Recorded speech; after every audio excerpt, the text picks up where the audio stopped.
When you're from the inner city, you're affected by gangs. Period. There's no way around it. There's probably no one that you can talk to here that doesn't have that story. Someone, friend, family, brother, cousin, someone who is spending a long time in jail or has been murdered because of gang violence, right?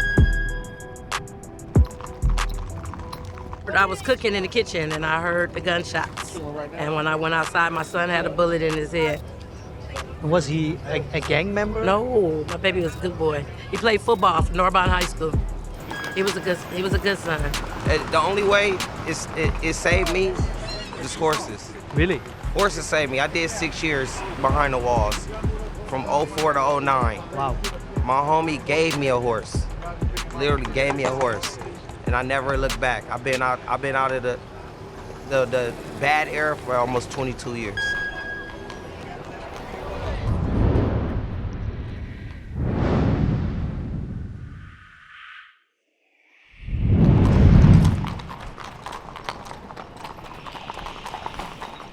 Ik ben nu in Los Angeles.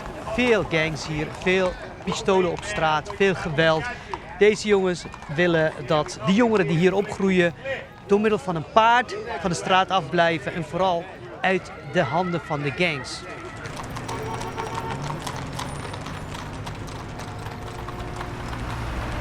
I see that they're opening Opening up a non-profit community center. King Solomon's house, named after my 16-year-old son that was murdered in Harbor City in 2017. What happened to your son? Well, there was a violent crime of Hispanics killing blacks. You know, it's a lot of that go on in the Harbor City area. I lost my sister's son 15 months later in the same building to the same kind of crime. How does it happen? What happened? I don't know. I mean, we were at home. You know, my son got killed at home. He went to the store to get a soda to eat dinner and never made it back in the house. Did they shoot him? Yeah, he was shot in the head. He didn't deserve to die like that. That's why his name is going to live on forever. Even when I'm not here, it's going to live on. We're going to help. I'm going to help other mothers that's grieving. You know, I'm going to help siblings that's grieving. I'm going to have, you know, anything I can do to help the area. I'm going to take seniors to the market. My son loved to take the senior citizens. You know, they bags upstairs and stuff. So I'm going to do things that I know he's looking on heaven that he's happy his mom is doing. You want to see it? You lost your kid as well? I lost my son also in 2019. They were shooting the music video, and they came inside the building and was shooting. And my son got shot one time in the leg, but the bullet traveled and went up and tore his main arteries. They were cousins. They buried on top of each other. They were first cousins. Was your son affiliated with the gang? No. He was a straight A student. Graduated with a 4.0 grade point average out of San Pedro High School. Good kid. Just was at the wrong place at the wrong time. Oh, this is your son? Yeah, this is my son right here. What's his name? Kalen. He looks like a nice boy. He was a very nice kid. I just heard two stories, two sisters, both lost their sons. Exactly. They're buried, you know, like in the same grave. Mm-hmm. That's what happens out here, man. That's How why. can you raise a kid in this area? It's hard, man. You better have a lot of God and a lot of faith. You know what I'm saying? Living in our neighborhood is like playing the game of Russian roulette. Every day you go out, you know, you missed the bullet, you know, you were blessed. That's why it's so important that we get into the mindset of everybody in our communities and try to get them to look at each other differently, where they're not so quick to want to just kill each other, you know? That's all we can do, just try to just change the mindset a little bit. So Urban Saddles is a community-based organization that deals with inner city youth and pretty much introduced them to the equestrian lifestyle and horse husbandry. I'm sure that some of the youth that we have here are members of gangs already. What we try to do is not necessarily stop them from being a member of a gang or stop them from joining a gang, but giving them an alternative lifestyle to the gang. You know, you gotta feed horses, so how are you gonna hang out?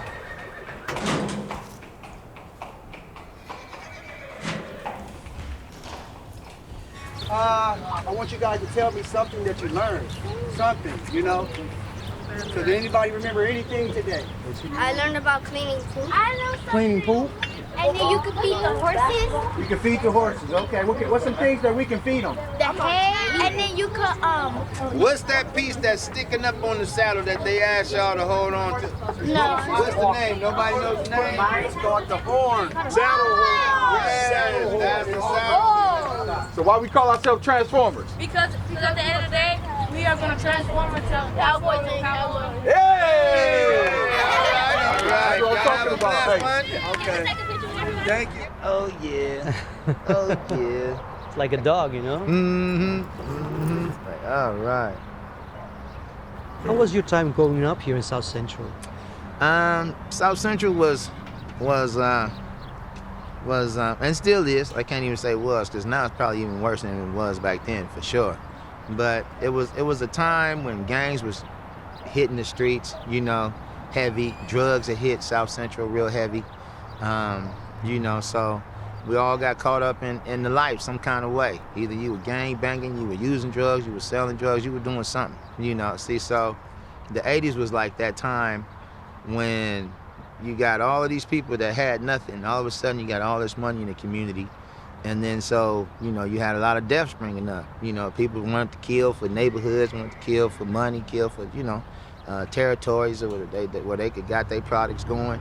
And it was a rough time. The first gun came out, killed somebody, and it was a shock to all of us. You know, like, wow, they killed Mousy, how they, you know, they just killed him. And it was a shock. And then from then on, when he got killed, it was like, boom, all the Cowboys started killing everybody, you know. And I just saw it. And it was just too much for me. I had to get away from that shit. Because I knew I was going to be one of the guys getting killed, having to kill somebody and go to jail, you know. See, so I was like, yeah, let me get away. And I joined the Army so I could be proficient if I did have to kill somebody.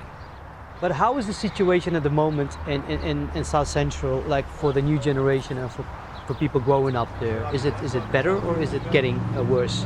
It's getting worse. It's Why? getting worse because it's money. It's money, and it works for the whole overall picture to keep so especially for the black race. And see, now it's done spilled over to all different races. So now it's like becoming like this big problem because everybody want to gangbang because they done made gangster life so sexy through the music. You know, it sounds good to be gangster. You know, you could put death to a nice beat, sound good. You could put all this ratchet bullshit to a nice beat, sound good. You know, rolling through the hood with my 6'4", got my 9 on my.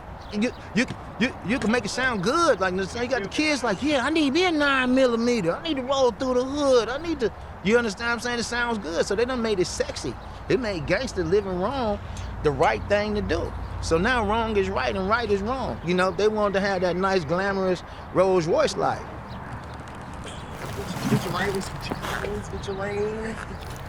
And so all this is just providing a place where people could come and get away. You know, like detoxify themselves from the situation that's happening, you know, around them. So it's like when we come here, we get to be outside of our environment, within our environment. And so it lets you grow, lets you think about things differently, lets you be open to engage with different people. You see this black man here, you're not worrying about, yo man, what street you from? Where you at? Where, you know what I'm saying? Yo, homie, you the police? Where you know, you don't have, you know what I'm saying? You don't have. You're safe here. You're safe here. You're safe here. So all we try to do is just show them you can come up outside of this box.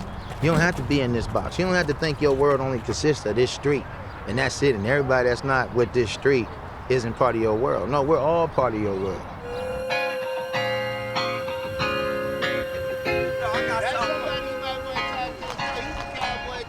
Catch this down. I don't know what it is. Where's that? Say saddle up with a horseshoe. Yeah, I see it down here. What do you think of these guys? All my brothers. I just look like this, but I can go throw some boots on.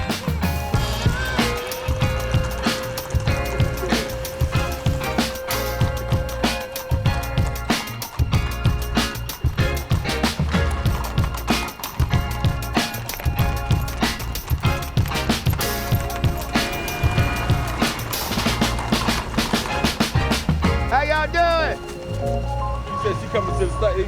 She want to be a cowgirl. Hey, sorry about that, brother. You welcome too.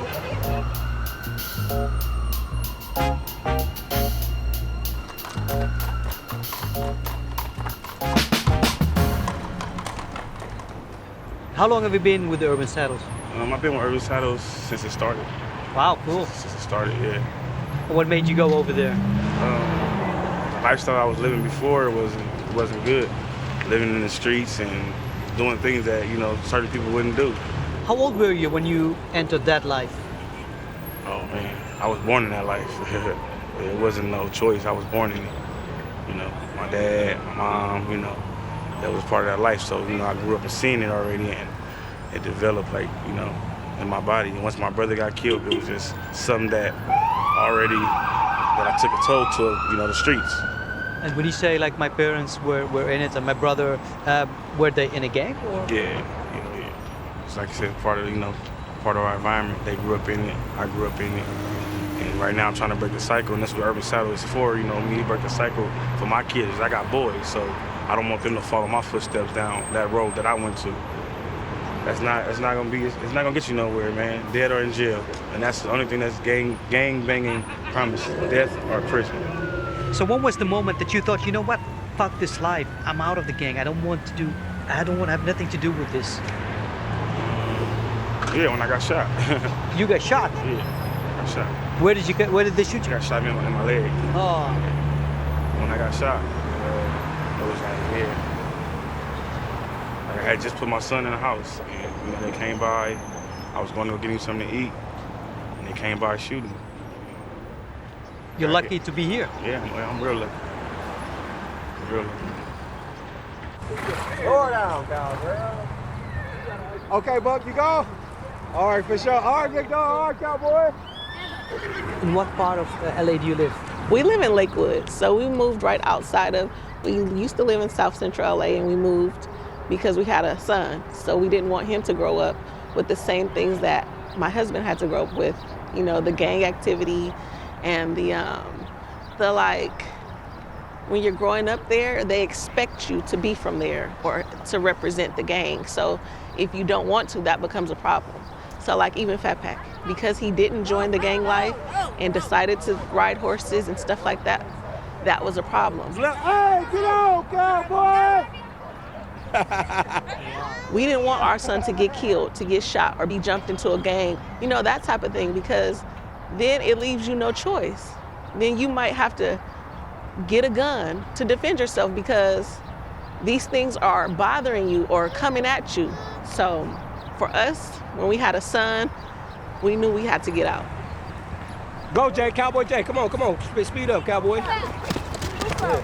Slow down, man.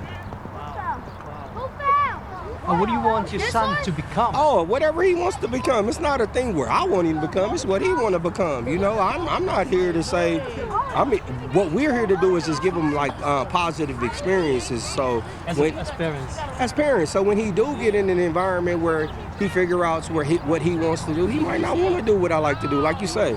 But right now, he's doing what his dad loves to do.